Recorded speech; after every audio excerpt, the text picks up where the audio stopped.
Desert.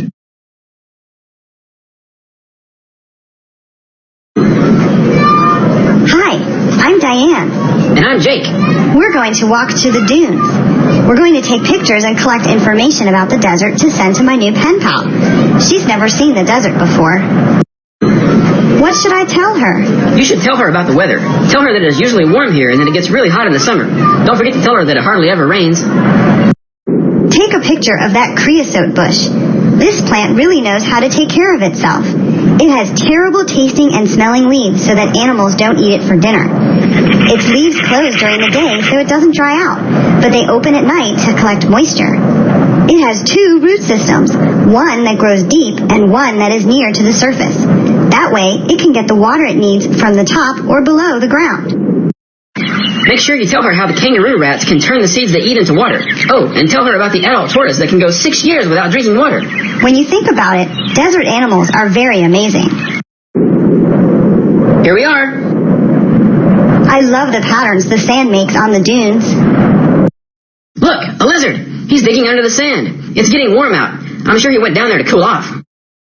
Let's just sit here for a while and enjoy the desert. It's so beautiful and quiet here. I could stay here all day. What's that noise? Can you hear it? How are people hurting the desert? Sometimes people riding dirt bikes destroy plants and animals' habitats. The desert is very delicate and doesn't recover easily. Let's head back home. Yeah, some people just see the dunes as piles of sand. They don't take the time to see the plants and animals that live here. It's not only the sand dunes that are in trouble. Every year, more and more desert is lost when houses and businesses are built on the desert. Water is also becoming a big problem on a lot of deserts. People moving to the desert can mean less water for the plants and animals living here. Look, see those people camping with their trailer? I know people like to get away and go camping. They should camp at a place that is set up for campers. Can I see the postcard that you got from your pen pal today? Sure. She says she's living with her parents on a research station in the middle of Antarctica for a year.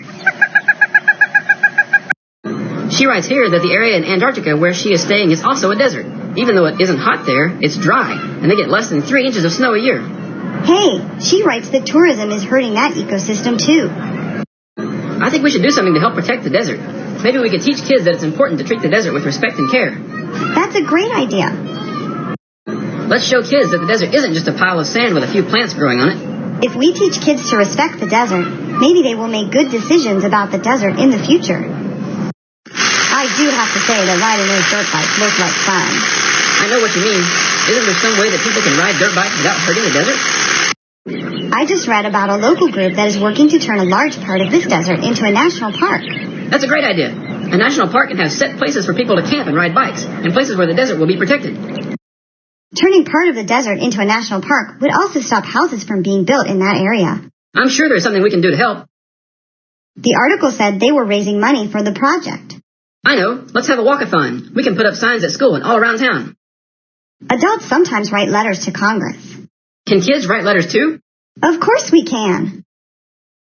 Hey, let's look up the addresses of our people in Congress and pass out flyers at the walkathon. We can write to our state senators and representatives and ask them to keep the desert life in mind when voting on new rules about where people can build houses and factories.